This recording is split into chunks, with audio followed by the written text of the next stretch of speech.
Bonjour, bonsoir, bienvenue sur le plateau de Forme, le seul magazine qui ne donne la parole qu'aux femmes, mais sur tous les sujets qui nous intéressent. Aujourd'hui, on va parler de livres, de littérature, d'écriture, de musique, de paroles. On va parler de voyage aussi. Vous êtes sur Zitata, restez là. Femme, femme, femme, femme, femme, femme, femme, femme, femme, femme. Femme, femme, femme, femme, femme. Sur le plateau avec moi, comme d'habitude, deux malfemmes.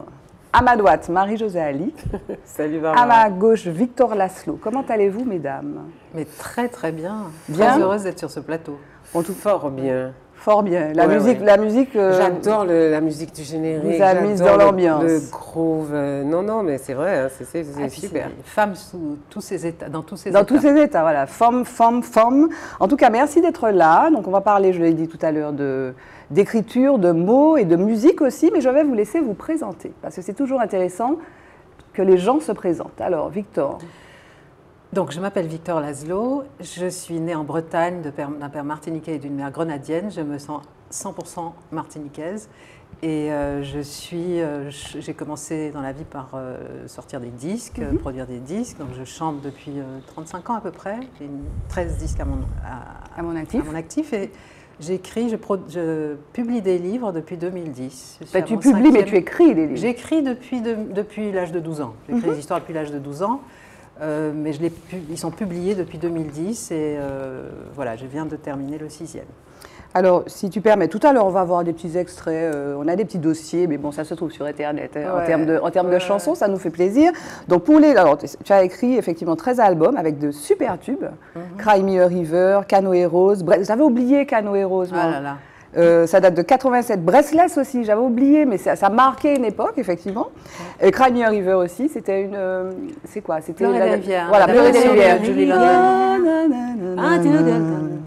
Il y a beaucoup de gens qui s'en souviennent parce qu'il y a des bébés qui sont nés sur ces chansons-là. Ah, c'est magnifique. Ils ont été conçus. Sur ces chansons-là. Et puis j'ai vu aussi Ansiedad. Ça, c'est super dossier. C'est un morceau tu connais ça? Si. Marie-Jo, c'est un morceau en espagnol. Ouais. Mais alors, en regardant les vidéos sur YouTube, j'ai eu l'impression que tu interprétais, parce qu'il y avait même plein de sous-titres russes ou bien grecs. Ah non, peut-être non, mais c'était un film, c'était la musique, c'était le générique d'un film que j'ai tourné, de mon premier long métrage que j'ai tourné en Espagne, à Barcelone. Et voilà, j'avais chanté la musique du film. Donc le clip, je pense, c'est un mélange d'images du film et d'images tournées dans une espèce de palais où je descends des escaliers avec une robe oui, me semble. large comme ça. Voilà. Et je me suis dit, c'est marrant, elle est polyglotte, c'est extraordinaire. Et puis alors, les romans, effectivement, 2010, donc La femme qui pleure, My name is Billie Holiday. On va parler de Billie Holiday tout à l'heure, pour qui tu as beaucoup d'intérêt, sinon d'affection, j'ai envie de dire. Les tremblements essentiels, Les passagers du siècle, Trafiquants de colère. C'est tout? Oui, le prochain est à venir. Et en cours, tu es en train d'écrire? Je l'ai rendu là. D'accord. Et le dernier que je partage avec Marie-Jo, entre autres, Simone Dracius et Thérèse Léotin, voilà, et d'autres, Gaël Octavia, c'est ce recueil de nouvelles publié chez Magellan qui s'appelle Nouvelles de Martinique. 6 auteurs, 6 nouvelles, et vraiment c'est un petit bijou. D'accord.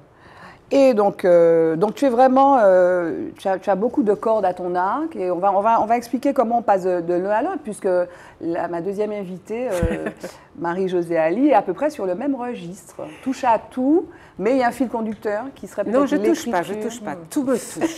C'est pas pareil, c'est pas moi qui touche à tout, c'est tout me touche. Tout te touche. En tout cas, tout te touche, mais tu as commencé par, alors tu te présentes quand même. Oui, alors Marie-Josée Ali, née Cydalise. Non, mais c'est important quand même. C'est ce qui est marqué sur mon truc. Et épouse Montieu. Donc déjà, rien que dans mon identité sur le passeport là, c'est un peu la merde. C'est un peu le chaos debout, mais c'est pas grave. On fait avec. Journaliste longtemps, si bien que quand je suis arrivée sur ce plateau, j'ai failli m'asseoir à ta place. C'est vrai, mais à la fin peut-être, non, j'ai tellement de choses derrière, je ne vais pas te laisser la place. Est-ce que je peux pas t'interviewer parce que tu as écrit, tu as chanté. Mais tu vas m'inviter dans une de tes prochaines émissions. Voilà, que je vais faire ici, bon, c'est super. Et puis donc, c'est vrai que la musique, depuis toute petite, parce que ma mère, parce que le conservatoire, parce que tout ça. Et tu es pianiste. Et je suis pianiste, et surtout, je compose, j'écris, enfin... Ça a été, ça j'ai pu le faire en même temps que le journalisme parce que c'est sorti tout seul. En fait, c'est sorti et puis je savais qu'un jour j'allais écrire parce que j'ai toujours écrit. J'ai écrit dès l'âge de 6 ans. Dès que j'ai su écrire, j'ai écrit mon premier poème. Ça a été une dédicace à mon petit ours. À mon ours, j'avais un ours ici, il s'appelait l'ours brun et je m'en souviens. Je ne me souviens pas des mots. Ah, bon. Et je suis en train de chercher dans les papiers de mes parents, bon, ça, je vais le retrouver. Donc j'ai toujours écrit, mais je trouvais que c'était un espace tellement sacré, tellement extraordinaire, tellement extravagant. L'écriture. L'écriture. Oui, c'est vrai. Pour moi, c'était le Graal et j'attendais, je me suis dit, il faut que j'arrête ce que je fais à la télé, il faut que j'arrête ce boulot qui quand même prend du temps, que j'adore, que j'ai adoré, mais qui prend du temps. Il faut que j'arrête de le faire pour pouvoir me consacrer entièrement à l'écriture et à la musique avant que je ne m'en aille de cette vie-là, en tout cas. J'espère qu'il y en a d'autres. Pas de cette vie-là, VI2L-là, mais de cette vie. Plus loin là. Plus loin là. De la vita là. Mais voilà. Tu crois à la métempsychose alors?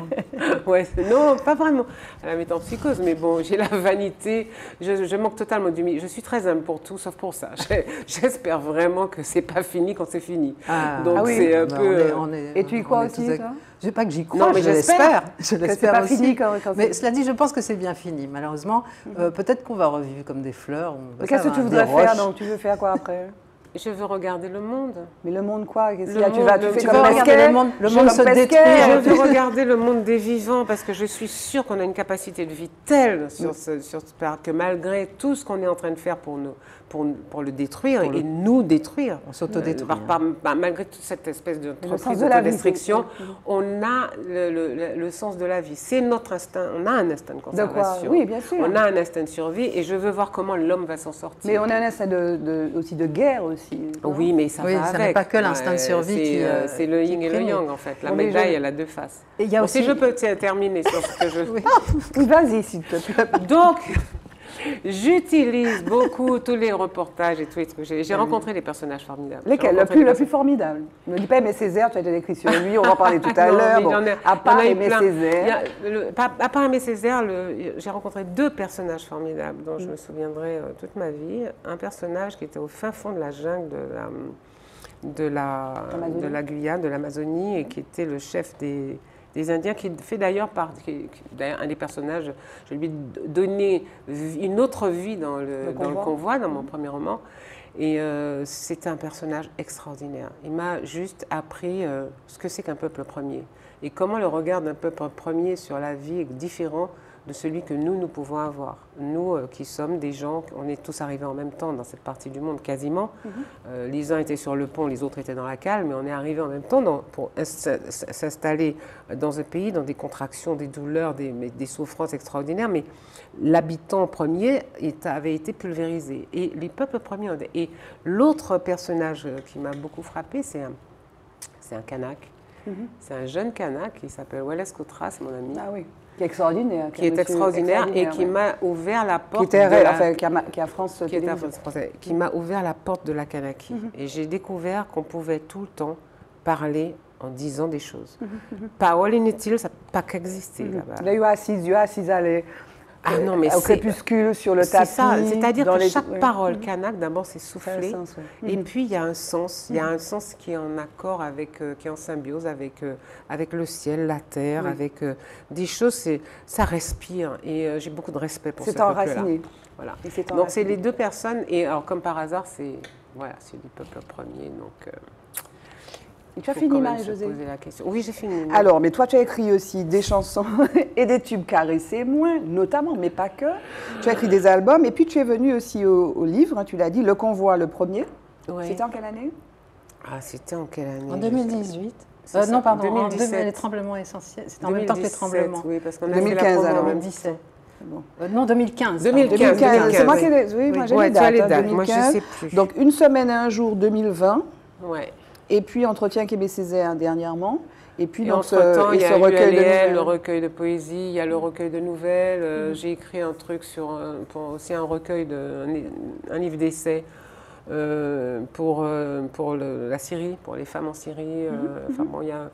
Bon, on a là, quand on a un petit peu de temps et qu'on commence à prendre la plume vous démange. Oui, et puis on est sollicité aussi pour des nouvelles à gauche, à droite. dans des journaux, dans des... Et donc l'écriture, c'est une vie, quoi. L'écriture, Oui, ça te prend et ça t'occupe tout le temps. Ça ne te quitte pas, en tout cas. Et ça ne te quitte pas. C'est un terrain, comme tu disais, d'expression qui est pour moi le lieu de la confiance absolue, parce que tu es en accord avec toi, tu n'es pas influençable quand tu écris.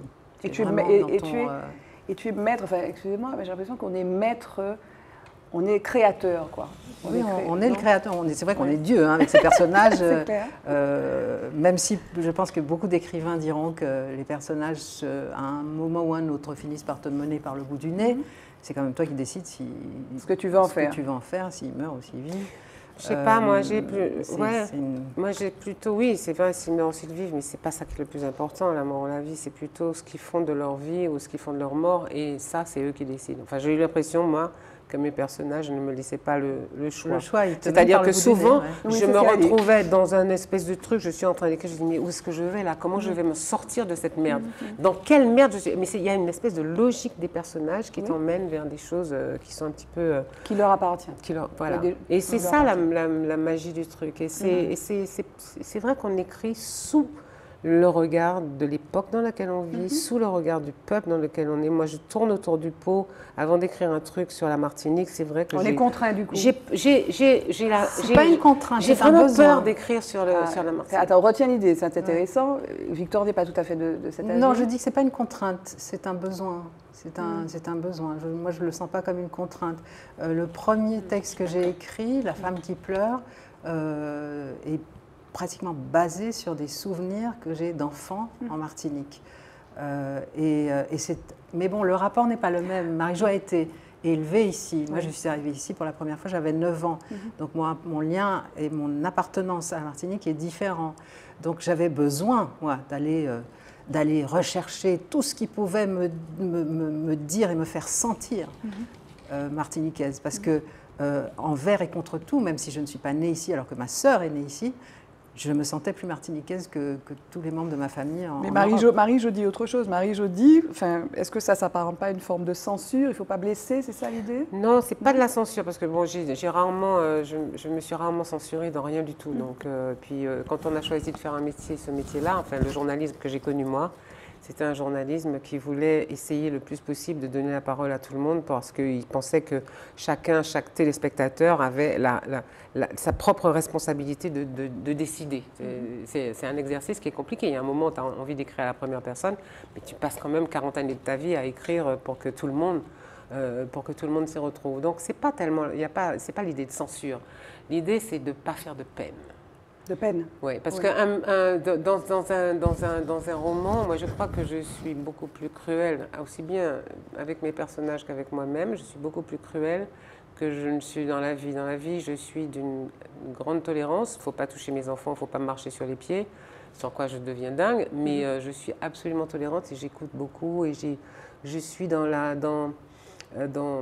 totalement dans l'excès même parfois de compassion et de compréhension, d'empathie. Mais c'est comme ça que je suis. J'y peux rien, c'est comme ça que je suis. Dans les romans, je suis scalpel en fait, beaucoup plus.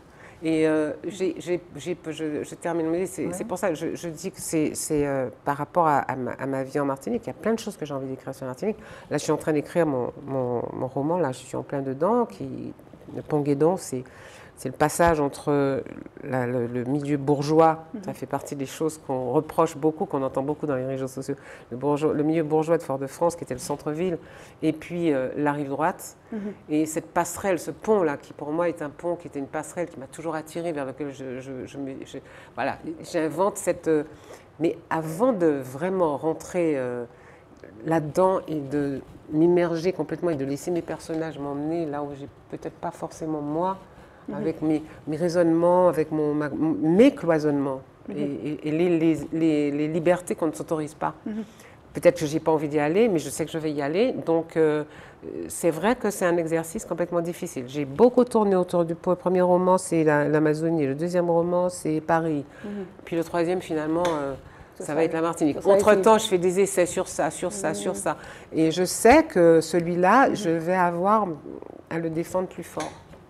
Non, je voulais simplement citer Virginia Woolf qui dit que quand naît un écrivain dans une famille, et par extension, quand naît un écrivain, la famille, le monde est en danger.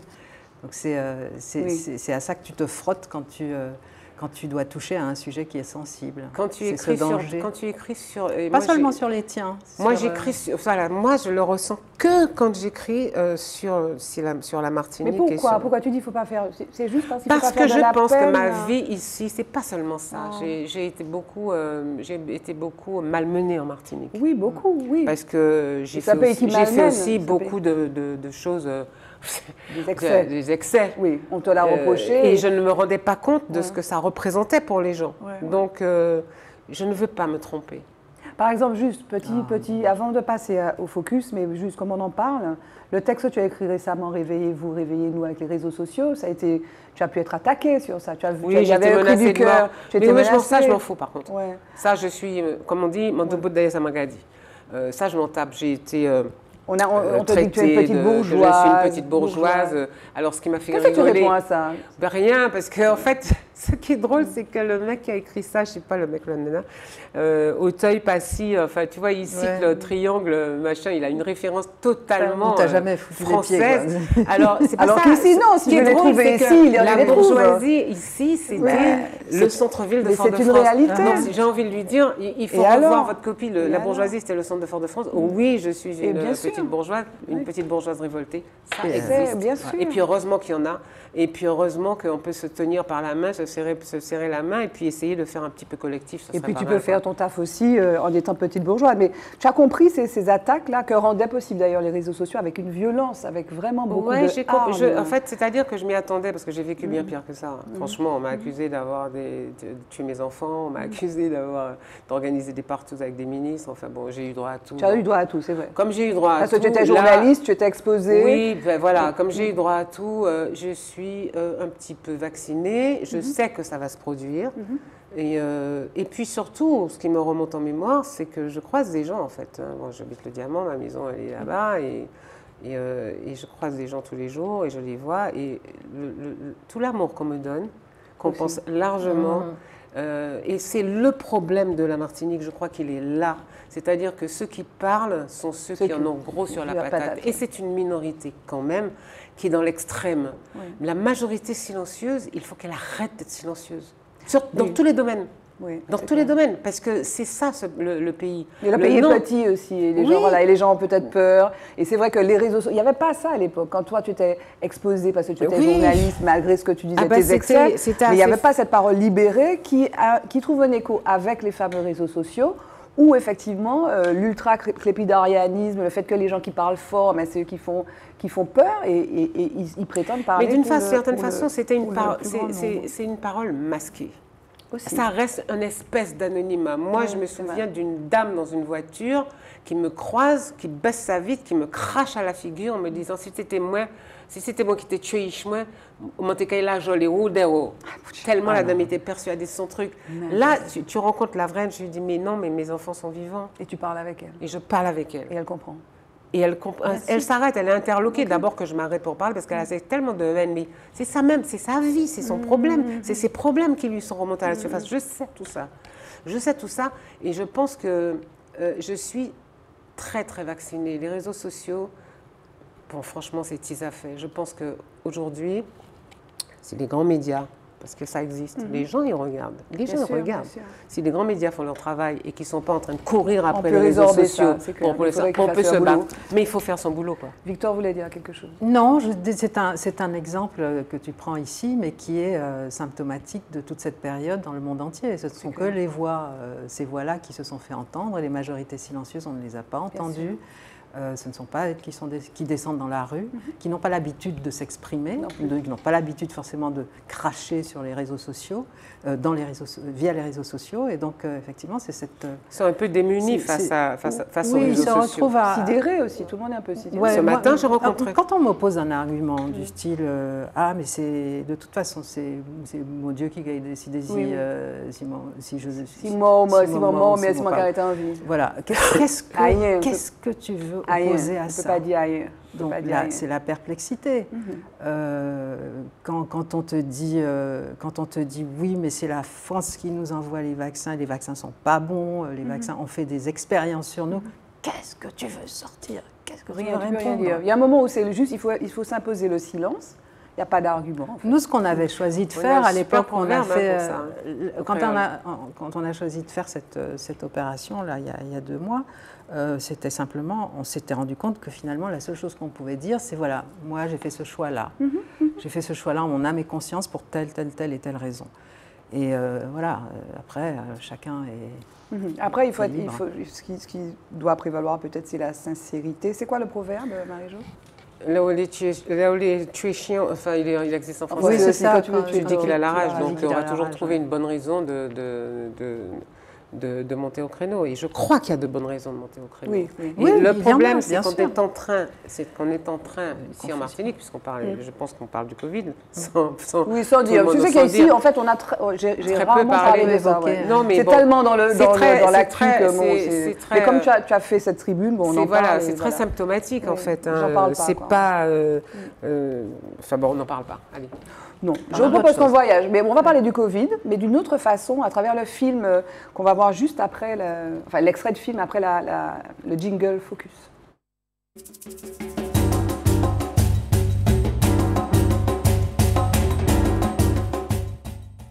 Voilà, retour avec mes 2 invités qui regardent. Je ne sais pas ce qu'elles regardent, elles sont là.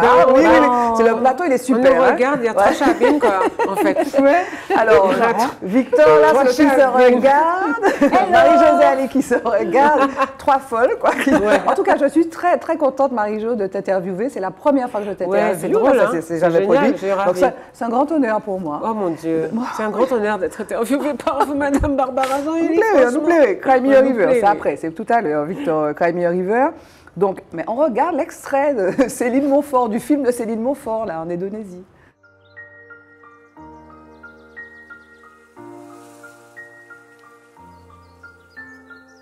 My life before Corona was what I'd like to imagine many dive industry staff's life is.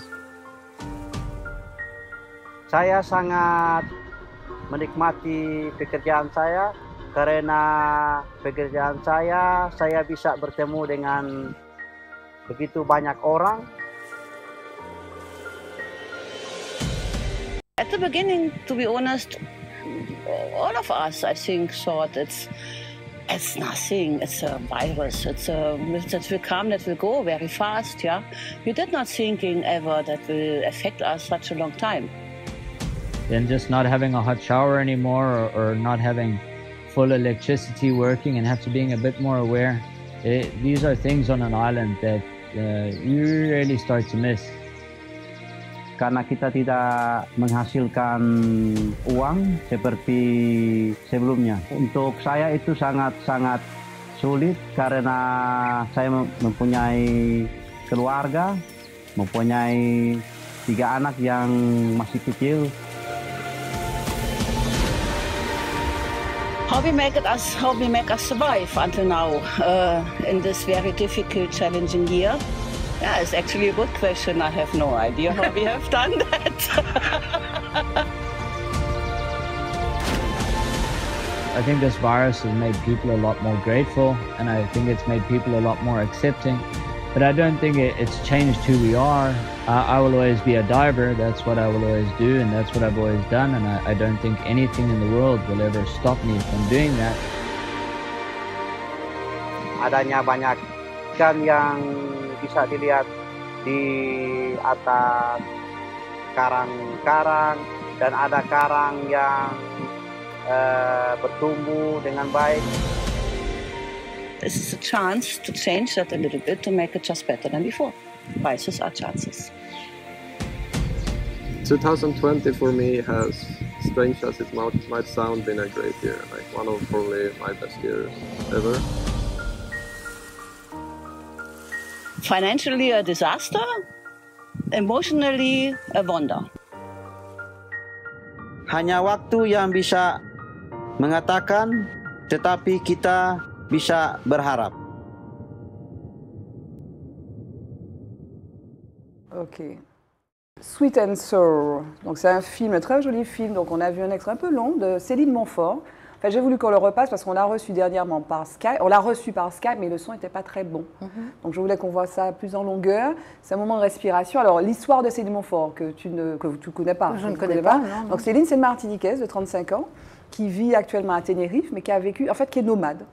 Et qui dit d'ailleurs qu'elle n'est pas, donc elle est martiniquaise, elle est née ici, elle a passé son bac, elle a fait des études pour être ingénieure agronome, et puis un jour elle a voulu changer de vie, elle est devenue instructrice de plongée, et elle a vécu à Djibouti, elle a vécu, donc là elle était partie en Indonésie, et puis donc il y a eu le confinement, et donc elle a fait ce film, ce très beau film, où elle parle de la façon dont les Indonésiens, qui vivent beaucoup, en tout cas dans le lieu où elle était, qui vivent beaucoup du tourisme, ont accepté et ont vécu le confinement. Et je trouvais que c'était des images magnifiques. Et c'était aussi peut-être pour parler avec vous de ce nomadisme, en fait. Parce que vous êtes un petit peu non pas nomades, mais des personnes qui êtes nées là, qui êtes entre plusieurs continents, qui avaient voyagé, non? Oui, absolument. Ce qui m'a marqué quand même dans ce petit extrait qu'on a vu, c'est que on a cette idée reçue comme quoi le confinement aurait été plus facile à vivre au bord de l'eau et on se dit, enfin les gens se disent souvent non mais il y a la paix, il y a la mer, on peut aller pêcher, on peut tuer un oiseau, machin, cueillir un fruit et on est non. Ce qui a été très bien dit, c'est que économiquement ça a été une catastrophe, mais du point de vue humain, ça a été, comme pour beaucoup de gens d'ailleurs qui ont vécu ce confinement, ça a été, on a appris énormément sur nous-mêmes, sur nos comportements, sur nos rapports à la terre, à l'environnement, peut-être pour reprendre les mauvais réflexes juste après. Mais bon. Maintenant, pour revenir sur pas le nomadisme, mais en ce qui me concerne le métissage, ce qui nous concerne tous d'ailleurs, le métissage, c'est vrai que c'est ce qu'il y a d'exceptionnel et de formidable dans la Caraïbe, c'est que cette plaque tournante, comme Marie-Jo disait tout à l'heure, on est arrivés ensemble sur des bateaux, certains en haut, certains en bas, et voilà, tout le monde entier s'est retrouvé ici. Et a éclaté à nouveau, et a explosé à nouveau, la créolité, et a éclaté, explosé à nouveau pour rebasculer ses enfants dans le monde entier. Et moi, je suis effectivement un exemple. Mes parents se sont rencontrés sur un bateau, une mère qui partait de Trinidad pour aller faire des études à Londres, à qui on avait donné des disques, a donné à un monsieur qui l'attendrait à Fort-de-France. On était en 1957, et ce monsieur, c'était mon père. Donc voilà, ce sont ces histoires-là, on aurait voulu les inventer, on n'aurait pas pu. Puis on a tous fait le tour de l'Europe avant de revenir aux Antilles. Et malgré ça, malgré cette itinérance finalement, que j'ai continué grâce au métier, grâce à la chanson qui m'a fait voyager dans le monde entier, la notion d'appartenance est encore plus forte en ce qui me concerne.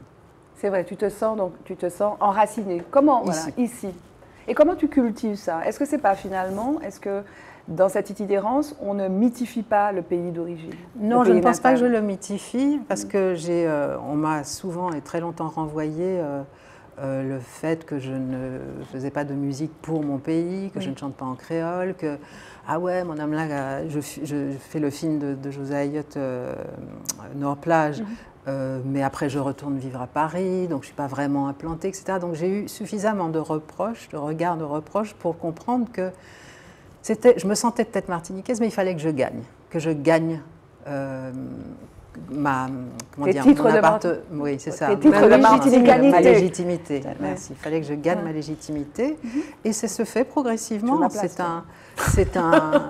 C'est un retour très franc, progressif, mais quand même très franc, avec entre autres l'implantation d'événements culturels dont on parlera tout à l'heure, mais c'est un retour très franc pour lequel derrière lequel je suis, parce que je veux, toute mon expérience de 35 ans de métier dans le monde entier, que ce soit en musique, en littérature, en théâtre, en cinéma, j'ai envie que cette expérience serve ici. Serve. Tu as envie de t'exprimer ici? J'ai envie que ça serve au mien. Ok. Et Marie-Josée, donc comment tu as vécu le confinement? Ce film parlait de ça. Alors, moi, je crois que en fait, le confinement, je l'ai vécu beaucoup à Paris. Et il y a un côté qu'on peut essayer de comprendre.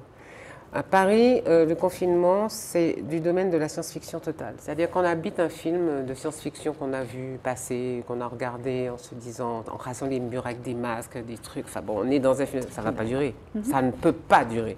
Ce n'est pas possible.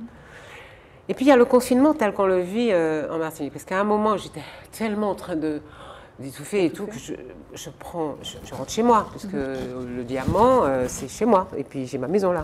Donc je rentre au diamant, et ce n'est pas du tout la même chose. Et je comprends que c'est difficile d'expliquer le confinement et de vivre le confinement pour des gens qui sont dans les îles. Parce qu'on est tellement en connexion permanente, on a tellement l'habitude de vivre dehors. Quand on vit l'hiver, l'automne, le printemps, on vit enfermé dans des espaces où les êtres humains s'entassent à la verticale, etc., etc. Ce n'est pas du tout la même chose. Quand on vit dans ce pays où on se déplace, où on a l'habitude de se parler et tout, on se dit mais non, Virusta, là, c'est pas pour nous. Ce n'est pas possible. On n'est pas dans un laboratoire à virus, là. Les grosses villes, les machins, Paris, Marseille, Tokyo, New York et tout, oui, c'est normal. Mais là, non. Et on met beaucoup plus de temps à accepter l'idée que ce virus peut atteindre des gens, comme on a vu en Indonésie, peut atteindre des gens qui vivent dans ces endroits-là, dont en plus on surveille qu'ils soient préservés, parce qu'on les aime et tout. Donc on se dit, mais non, c'est pas pour nous. Et puis quand ça arrive et qu'on comprend, mais oui, c'est aussi pour nous, on est un peu désorienté, on ne sait pas comment faire et on a déjà perdu du temps sur la réflexion qu'on peut avoir, ce qui explique peut-être pourquoi il y a tellement d'antivax, etc., etc. Est-ce que c'était... Oui. Pour répondre à ta question sur le nomadisme, ou l'itinérance, comme proposait Victor. L'itinérance, comme propose Victor. Moi, je crois qu'en fait, nous avons en nous, nous sommes des nomades immobiles. Pour reprendre ce que disait Victor, nous sommes des nomades immobiles parce que nous avons le monde entier à l'intérieur de nous-mêmes. Et on n'a pas besoin de chercher très loin. Mon arrière-grand-mère chinoise, esclave, béquet, enfin tout quoi, jaune, noir, vert, martien, sûrement martien, lunaire, enfin quelque chose. Donc on n'a pas besoin de chercher beaucoup, on a tout ça à l'intérieur de nous-mêmes. Et soit on en fait l'alchimie, et on peut fonctionner, on peut avancer dans le monde et on en fait l'alchimie. Soit c'est un chaos debout. Oui. Il y a beaucoup, on est nombreux à être chaos debout. On est peut-être un peu moins nombreux à avoir fait l'alchimie de tout ça et accepter que nos identités ne soient pas en conflit et en collision. Merci pour le mot. Mais en relation. Vivre glissant. Chaque fois, tous les jours, je parle de Vivre Édouard glissant. Mais ça, c'est le présupposé de ce que nous sommes. Oui, oui. Et c'est vrai que quand on est journaliste, aussi bien comme toi que moi, on a envie de ça.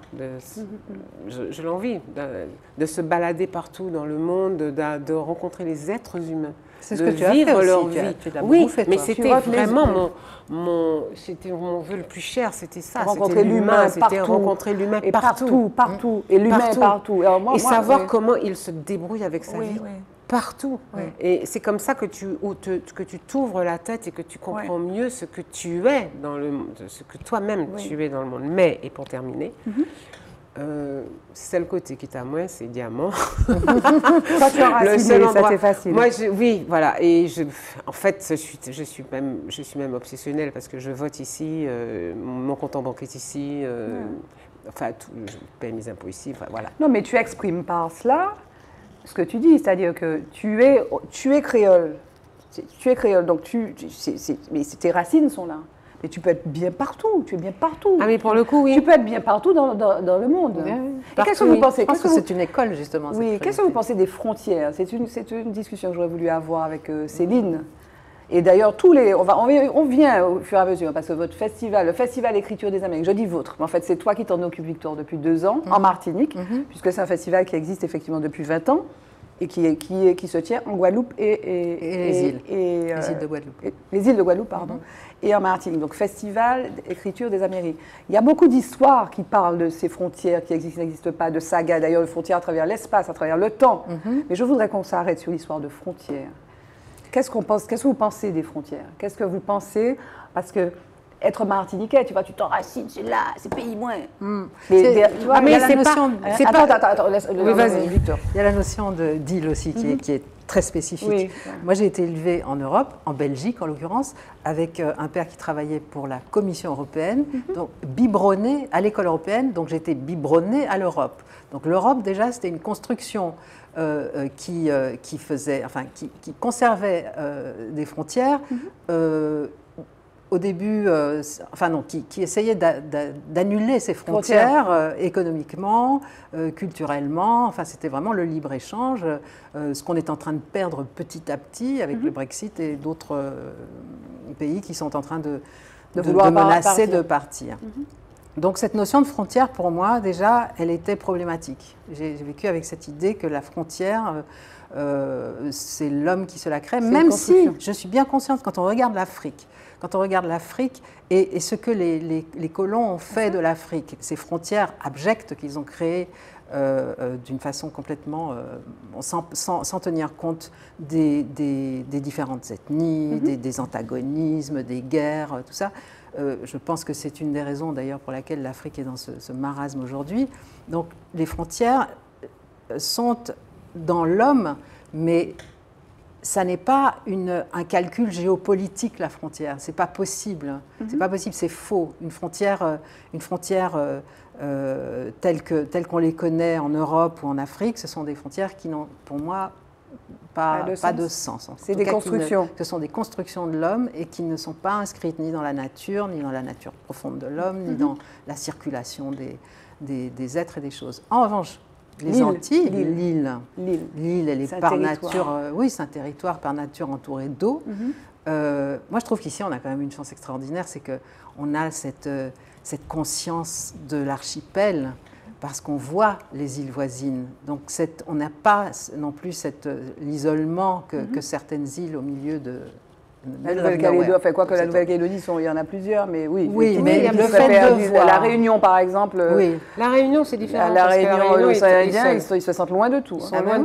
Ils se sentent loin de tout. Mais bon, ils sont à 4 heures de l'Afrique du Sud ou 3 heures de l'Afrique du Sud. Oui, mais on ne voit pas... Enfin, il n'y a pas cette proximité visuelle. On a l'impression qu'on peut partir à la nage et être chez le voisin. Donc la frontière. Donc la frontière ici, elle est encore une fois le résultat d'un partage postcolonial, des États colonisateurs. Je ne sais pas, c'est une notion qui m'est un petit peu étrangère. Mais toi, comment tu vis avec ça? Est-ce que c'est je vis sans ça. Tu as répondu à ça. C'est une notion qui t'est étrangère. Étrangère et je vis sans ça. J'ai voyagé dans le monde entier. Comme Marie-Jo, pas de la même façon, mais aussi avec cette curiosité de rencontrer l'autre. Bon, le fait d'être sur scène, c'est aussi un rapport différent à l'autre, mais quand même, cette curiosité de rencontrer l'autre. Et oui, évidemment, des cultures différentes, des comportements différents, mais pour moi, ils n'ont rien à voir avec ce marquage comme ça. Marie-Jo, tu voulais dire quelque chose sur ça? Sur la frontière? Oui. Tu dis que tu es enracinée. Oui, je suis enracinée, mais pour moi, la frontière, ça n'existe pas, en fait.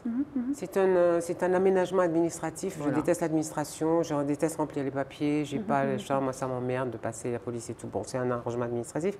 Moi, j'ai la parole de ce fameux mec qui m'a marqué dans ma vie amérindien, au fond de la jungle, et qui me disait, mais Marie-Jo,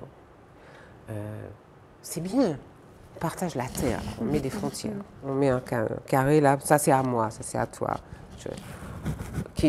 La terre est nourricière. On partage même parfois les océans, ça c'est chez toi, ça c'est chez moi. Mais est-ce qu'on partage l'air qu'on respire? À quel moment est-ce qu'on peut partager l'air qu'on respire? On ne peut pas faire ça. Donc humainement, ce n'est pas, pour lui, ça n'existait pas. C'était un aménagement qui pouvait être arrangé. En revanche, je crois aux différences. Je crois à la curiosité que suscite l'autre chez moi, parce que en fait, j'en ai besoin pour vivre. J'ai besoin qu'il soit différent, j'ai besoin qu'ils ne soient pas tous des clones, j'ai besoin qu'il ait un autre regard au monde, j'ai besoin qu'il ait une histoire partagée. Et si tu veux, je pense que par exemple, et c'est là, je suis d'accord avec Victor, la notion de l'île et de l'archipel, un pays comme la Réunion est plus en danger de disparition identitaire que nous. Parce que même si on a, parce que la Réunion, Paris, Fort-de-France, Paris, Paris, chaque fois Paris, Pourquoi Paris, tu Paris. dis ça? Parce qu'ils sont seuls, ils n'ont pas le même horizon que nous. Moi, de chez moi, je vois la Sainte-Lucie et je sais que j'appartiens à un univers, j'appartiens à un archipel. Tu vas en Polynésie, c'est pareil. Tu vas en Nouvelle-Calédonie, c'est pareil. C'est pour ça que le réveil identitaire à La Réunion est fort. Il est intense, il passe par une musique qui est affirmée, revendiquée, c'est le Maloya. Voilà, c'est pas Soca, hein, c'est Maloya. Oui, Maloya. Maloya parce que Sega. oui, mais non, je veux dire pas Sega parce que le Sega c'est un peu la variette, mais c'est le Maloya. Patrimoine de l'humanité, ils sont droit debout dans leur basket parce qu'ils ont besoin de. Sans quoi ils disparaissent. Hein. C'est tellement de tentations. Oui, mais est-ce qu'ils sont. Excuse-moi de t'interrompre là. Est-ce que finalement le fait qu'on soit dans l'archipel. Bon, parce qu'effectivement, on voit l'archipel, la mer des Antilles, on peut voir Sainte-Lucie, on voit la Dominique. Et quand on est en avion, on voit cet arc qui est fabuleux d'ailleurs, pas dans sa globalité, mais est-ce qu'on n'est pas plus, précisément parce qu'on est plus intégré aussi, hein, on est sur la route de Trinidad. Oui, on est entre les deux Amériques. Est-ce qu'on n'est pas plus susceptible d'être dilué dans la mondialisation? Est-ce que c'est... Je ne crois pas, justement. Non, pas du tout.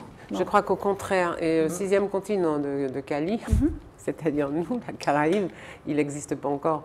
J'ai essayé, pendant une époque, j'ai fait de fameux documentaires sur la Caraïbe pour savoir ce que les différents pays caribéens pensaient les uns des autres et pensaient de l'idée. C'était avoir 20 ans, c'était ça? Avoir 20 ans dans la Caraïbe. Savoir ce que ces jeunes-là, comment ils se voyaient, comment ils se visualisaient dans le monde de demain. Est-ce qu'ils visualisaient un continent archipélique qui serait une force et qui pourrait être une force face aux Amériques, face à l'Europe et tout ça. Bon, il y a encore beaucoup de boulot parce qu'en gros, les gros, c'est-à-dire la Jamaïque et tout ça, Cuba et tout ça, ils disent, nous on est d'accord, mais entre gros quoi, parce que les petits ils vont nous traîner par le fond et les petits ils sont tous d'accord, ah oui on veut. Ouais, donc on est exactement. Les petits sont encore soit dans le Commonwealth, soit dans la République. Non mais c'est pas grave. Aussi, pour eux c'est pas. Non mais on faisait pas partie du. Moi j'essayais d'apporter l'image de ce que la Caraïbe libre et indépendante, enfin en tout cas indépendante, pouvait proposer. Et les petits pays comme Saint-Vincent et tout ça, ils étaient à fond sur l'idée que oui, il y a un espace caribéen qui existe et qui doit avoir une voix dans le monde. Et les gros étaient dans l'idée que, ouais, mais bon, faut pas que les petits nous traînent en arrière. Nous, on a fait beaucoup de chemin. Donc, on est exactement dans un monde qui est le monde tel qu'il est, que tu retrouves en Europe, que tu retrouves dans les pays d'Afrique, sur le continent africain. Les pays riches contre les pays pauvres. Le sud, le nord, les pays riches contre les pays pauvres. Donc, il y a un boulot, il y a un travail à faire. Mais ce qui m'avait frappé à ce moment-là, c'est que moi, j'en ai voulu vraiment à notre histoire de ne pas nous avoir, moi, en tant qu'enfant qui vient d'une certaine génération, de ne pas nous avoir immergés dans une réalité. C'est la première fois quand j'ai fait cette série documentaire que je rencontrais vraiment des gens qui me ressemblent. On a la même histoire. On est loin, on a le même, mais on ne se parle jamais, vraiment, de peuple à peuple, on ne se parle pas. C'est-à-dire qu'on a la même histoire, je n'avais pas besoin de raconter ce que c'est que la plantation, l'esclavage, d'où on venait, l'Afrique, la rencontre avec le champ, l'asile. On a la même histoire, mais on est tributaire des peuples qui nous ont colonisés et qui sont, eux, tellement différents. L'Espagne, la France, l'Angleterre n'ont pas fonctionné de la même façon dans leur mode de... Mais dans le mode de colonisation, mais ce que je peux dire, c'est que le métissage a fonctionné de la même façon. Ça veut dire que la résultante... Dans les Antilles anglaises, le métissage n'a pas fonctionné. Non, mais attends, je ne sais pas ce que tu appelles. Non, je ne sais pas ce que tu appelles. Je ne dis pas qu'on est pareil. Non, pas du tout. Non, vas-y, je dis simplement qu'on a au monde on a eu la même ambition qui ne se dit pas, qui ne s'exprime pas, parce qu'elle n'est pas entendue, parce qu'on représente une minorité, on a la même énergie. Oui, on a la même énergie et je n'ai jamais rencontré cette énergie-là nulle part. Et je suis allée dans beaucoup d'endroits. Non, je suis d'accord avec cette. Tu disais que c'était pas le même processus. Je dis que le processus de métissage n'est pas le même dans les Antilles anglaises, parce qu'il répond à la manière dont le peuple anglais se comporte encore aujourd'hui. Il y a les classes, une forme de mépris des classes, la condescendance, la condescendance entre les classes. Il n'y a qu'à voir la politique anglaise avec les Tories et les travaillistes. C'était pareil dans les Antilles anglaises. Ma mère est le fruit de ce métissage. Un père anglais, blanc, roux même, et une petite maman qui travaillait pour lui. Donc ces métissages sont plus rares. La population, en tout cas de la génération de mes parents, est moins métissée dans les Antilles anglaises qu'elle ne l'est dans les Antilles françaises, où j'ai l'impression que ça a été des parties de jambes en l'air plus ou moins forcées, mais plus nombreuses. C'est-à-dire qu'on est issus du même complexe, il faut dire appeler un chat un chat. Oui. On est issus du même complexe, d'un besoin d'être, comme disait Césaire. C'est pas à avoir. Alors on a l'air comme ça d'être des hyper-consommateurs de la vie parce qu'on a toujours le rire là parce qu'on sait se moquer de soi-même, contrairement à beaucoup de peuples. Mais on a le même complexe qui n'est pas. Le terme n'est pas. C'est pas ça le terme. Le vrai terme, c'est le besoin d'être au monde. C'est-à-dire, je suis. Je ne suis pas la résultante, je ne suis pas que la résultante d'une histoire douloureuse, je ne suis pas que la résultante d'une contrariété, et ça c'est un des thèmes qu'on va peut-être aborder lors du débat, pendant le festival. Je suis aussi ce que je fabrique, je suis le chemin que je suis en train de me faire, je suis le chemin que je suis en train de suivre. Mais ça c'est ce qu'on pense réellement en tant que Martiniquais, ou ce qu'il faudrait, ou l'objectif? Je pense que c'est ce qu'on pense vraiment. Oui. J'ai appris ça avec Césaire. Césaire, il me dit, regarde bien les Martiniquais, les gens qu'on rencontre. Bonjour monsieur, bonjour madame, ils sont aimables, ils sont gentils, mais au fond là, la colère qui bout, elle est péléenne, elle est tout ce qu'on veut. Mais au fond, ce qu'ils veulent, il faut comprendre, il faut aller jusqu'au bout, comme les surréalistes savent tellement le faire. Il faut aller jusqu'au bout de la démarche et de la réflexion. Ce qu'ils veulent, c'est être. C'est être. Alors, on va dire être reconnu, être accepté, être, etc. Non, on enlève tous les adjectifs qu'il y a à côté. Parce que sinon, il y a être dominé, être terrassé, être dominant, c'est pas ça. C'est être. C'est être. Parce que ça, on l'a loupé. Parce qu'on l'a loupé comment? On l'a loupé simplement parce qu'on est comme des cobayes d'un laboratoire. Et puis en faisant des choix... Qui est comme nous? Le résultat de la rencontre contrariée entre le maître, l'esclave, l'Asie, l'Europe, l'Inde, les Juifs, le Moyen-Orient, qui est comme nous, à part nous-mêmes? Ok. Un petit jingle pour continuer la discussion et on va parler plus spécifiquement du festival.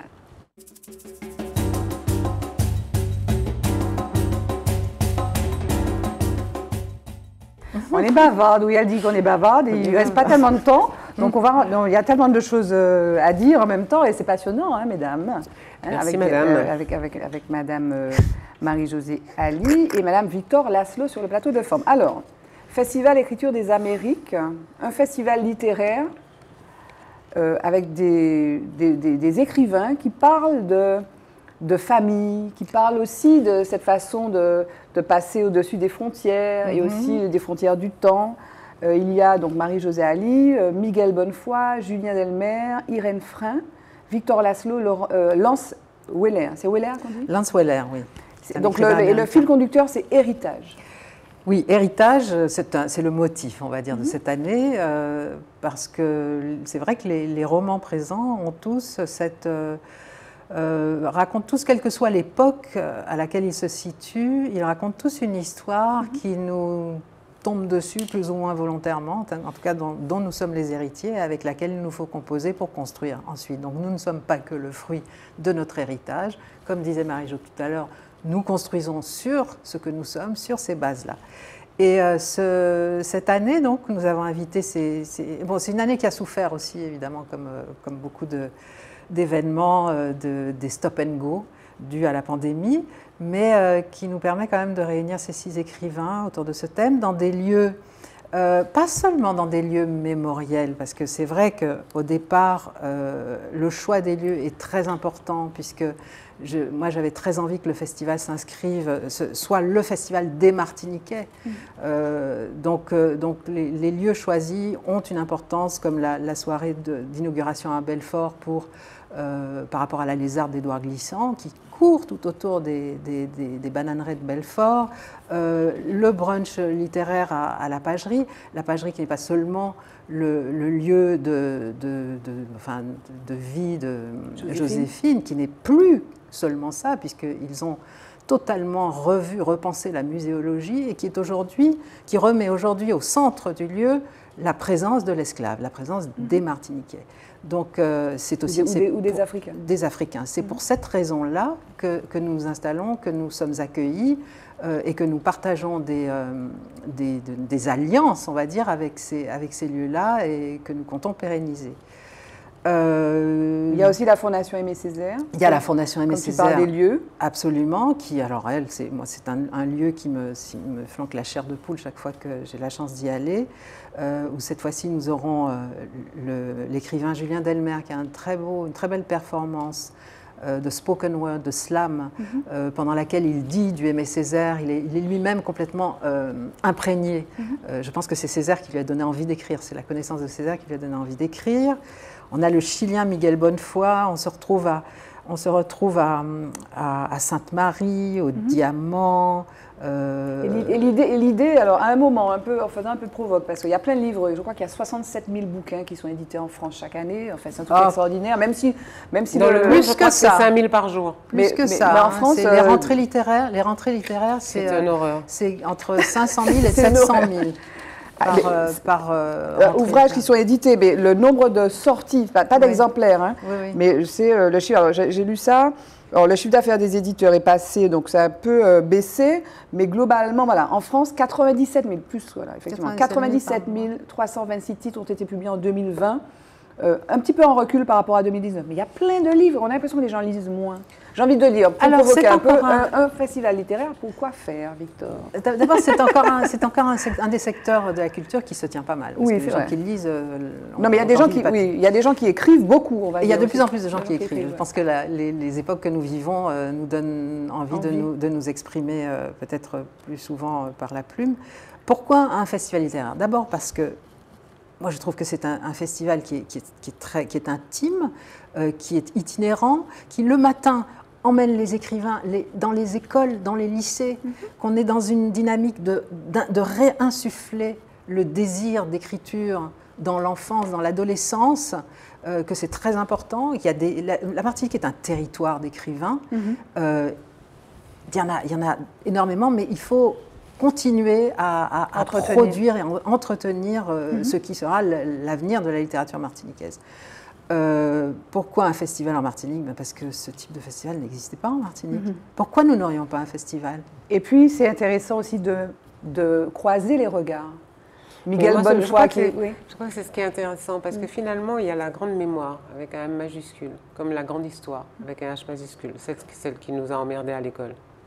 Il faut dire les choses comme elles sont. Et puis, il y a toutes les petites histoires qui donnent vie à la grande histoire. Et je crois que la littérature, ça sert aussi à ça. En fait, la littérature, celle-là en tout cas, selon les choix que Victor a fait pour ce festival, c'est comment la petite histoire, celle de nos intimes, se glisse dans les interstices de la grande pour la faire vivre. Et comment on la comprend mieux. Et comment on se rend compte que nous, depuis notre clocher, et dans une option de proximité avec la vie complètement, on s'inscrit dans la grande histoire. C'est aussi ça la littérature, c'est donner aux gens l'espoir de ne jamais se dire « Ah mais non, mais c'est pas pour moi, puisque mon père n'a rien. Mon père n'a rien, il y a café bagaille, mon père n'a rien. » Ce n'est pas vrai. Ah non.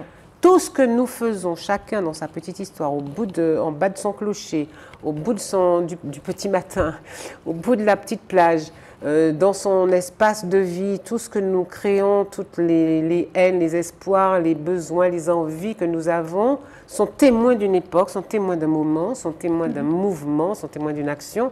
Et c'est extrêmement essentiel à la lecture du monde. Et on a besoin de le lire, ce monde. Sans quoi, ça devient une espèce une sorte de je sais pas moi, comment ça s'appelle, les trucs dans lesquels labyrinthe. De labyrinthe, de dédale. De labyrinthe mortifère dans lequel à la limite, tu rentres dedans, tu te tires une balle dans la tête au départ, parce que de toute façon, à la sortie, tu sais que tu vas crever. Mourir. Alors, Victor, on n'a pas beaucoup parlé de tes livres, mais bon, je voudrais quand même qu'on parle de petite histoire et de grande histoire.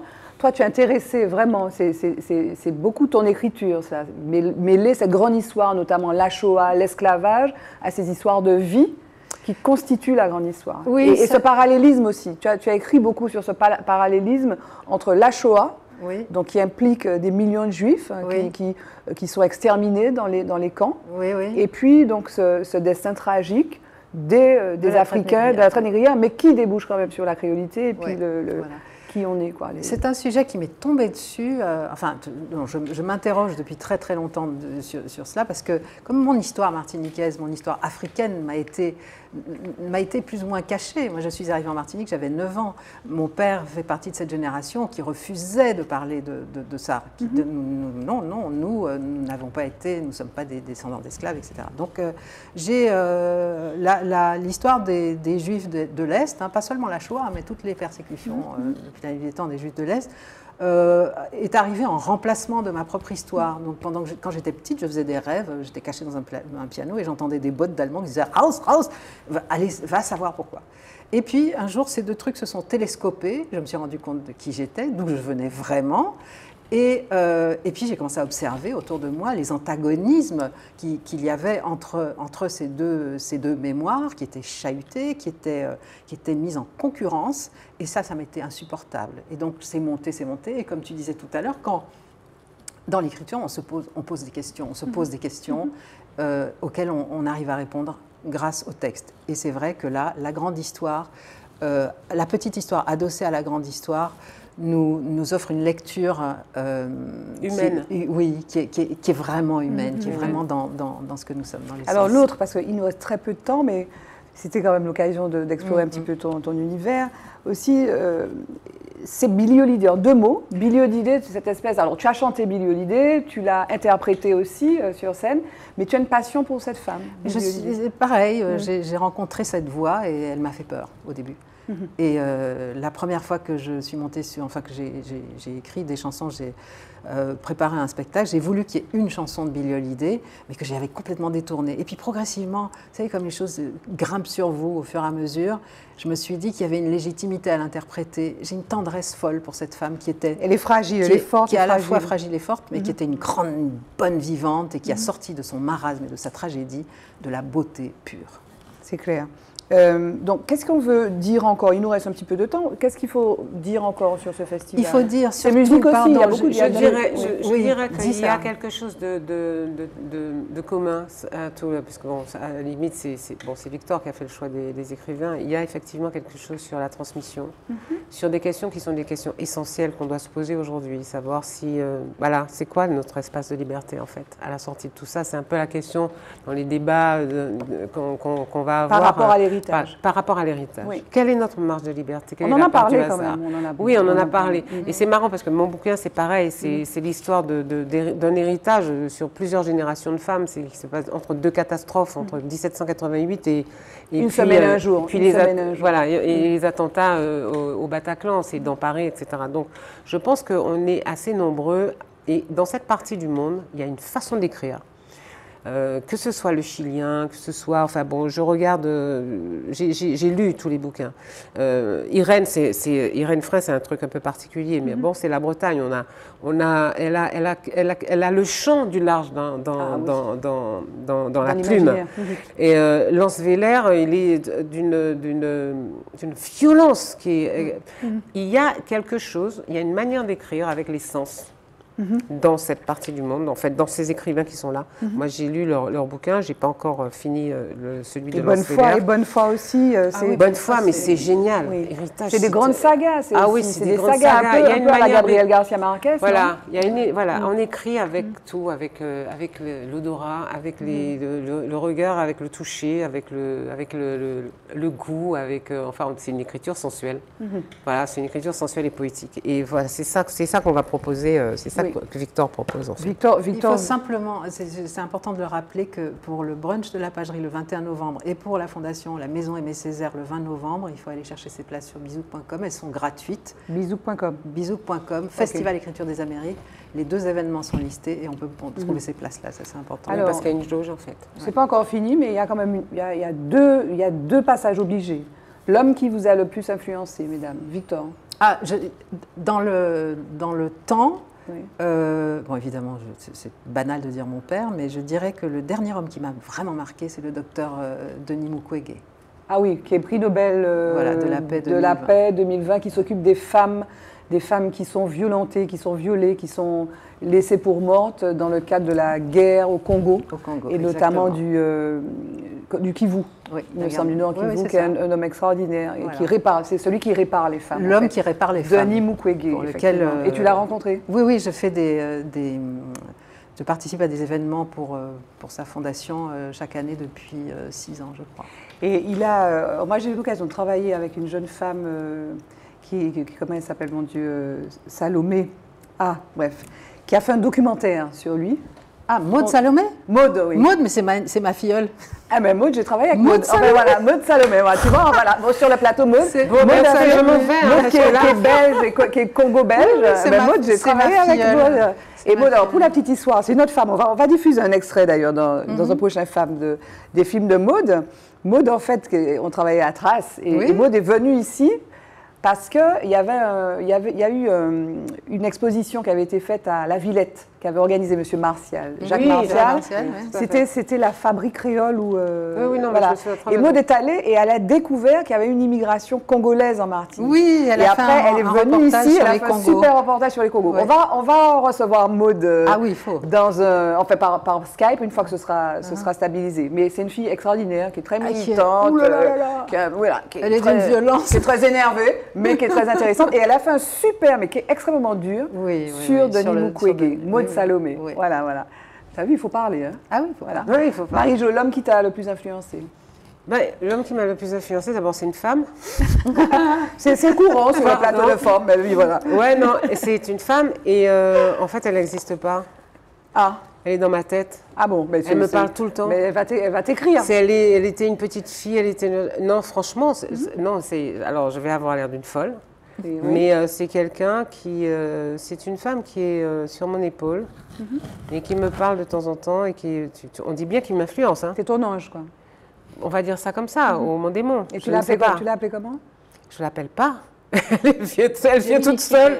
Elle vient toute seule, je ne l'appelle pas. Non, mais c'est vrai que voilà, je ne peux pas dire qu'il y a quelqu'un un homme ou une femme Qui t'a influencé. beaucoup. Disons que qui m'a influencé, non, mais Non. qui est beaucoup compté sur la façon dont je voyais les choses. Il y en a beaucoup, Beaucoup. Oui. beaucoup, énormément. Mais c'est dû au métier qu'on fait. C'est hein. clair. c'est On clair. rencontre beaucoup de gens. J'ai rencontré Oui. beaucoup de gens dans tous les pays du monde qui ne sont pas forcément des gens Connus qui n'ont ou célèbres, ni des bien responsabilités, sûr. ni machin. La plupart du temps, c'est des gens qui sont des gens très humbles, qui ont une espèce de sagesse et un regard vis-à-vis de la vie qui m'a beaucoup servi. Parce que les questions existentielles qu'on peut se poser, il y a plus de réponses auprès de ces gens-là qu'auprès des grands intellectuels.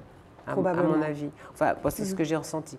Et c'est vrai que la personne qui m'influence le plus, c'est le petit machin qui est posé sur mon épaule et qui, de Mili, temps en mili, temps, Makaway. gueule tellement fort que je ne peux pas ne pas l'entendre. Makaway. Qui me dit, par exemple, Alors. ferme ta gueule.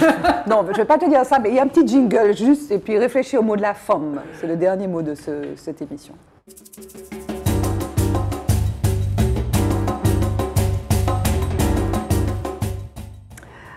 On a passé un super moment. Hein. Oui. Ah ouais, Le c'était mot de la plutôt cool. forme, le dernier mot. Ou Le peut-être dernier il y en mot. a 2, 3, mais pas longtemps. Hein. Ah mon Dieu, j'ai Le pas dos de la femme. Moi, je sais pas, moi je dirais amour. Bon. Je suis une love. Tu es amour, tu es je amour. suis une, voilà, Tu es une je love suis une girl. love girl, une love story. Je suis 68 tarde. Je suis peace and love. Arrêtez d'emmerder le monde à vous foutre sur la gueule alors que le monde est beau. Punaise. Punaise. Et là, Et tu te calmes. Je me calme. Il y a les épaules, oui, il a dit Pela. ouais, c'est exactement ça qui est arrivé là. Pela. Pela. Calmez-vous. P. Calmate. Victor, le mot de la forme. Moi, je dirais, c'est banal, mais je dirais doubout.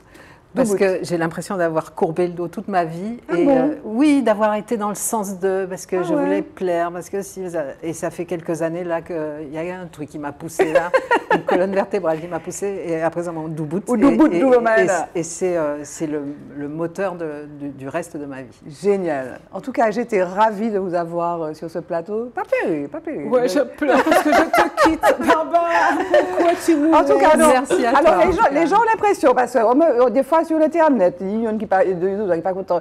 Je ne pas ici, camarade. Mais si tu trouves que moi connais le monde, mais Victor, je ne te connaissais Non, pas. c'est jamais rencontré. Et puis l'autre principe de cette émission, même si je ne pas connais ces mots-là, je dit yo tu. Eh ben, C'est comme Non, ça. mais ça facilite les En choses. tout cas, Y je suis compris les ravie. insultes. Y compris les insultes. Je suis ravie de vous avoir eu. On a passé un super moment. Comme, Merci à toi. voilà. Merci d'être venu. Et puis, Festival Écriture des Amériques. Et puis, vos ouvrages qu'on peut lire. Et puis on attend les prochains. Mais oui, Voilà. nous Oui, oui, aussi. ils arrivent. Ok. Ma plume attend le prochain, là. En tout cas, Merci, Barbara. merci d'être venu avec nous sur le plateau de Forme. Moi, je vous retrouve bientôt, Zitata, toujours la même chaîne, pour de moments aussi extraordinaires, avec des femmes tout aussi inspirantes que ces deux dames. À bientôt. Bye bye. Femme. Femme. Femme. Femme. Femme. Femme. Femme. Femme. Femme. Femme. Femme. Femme. Femme.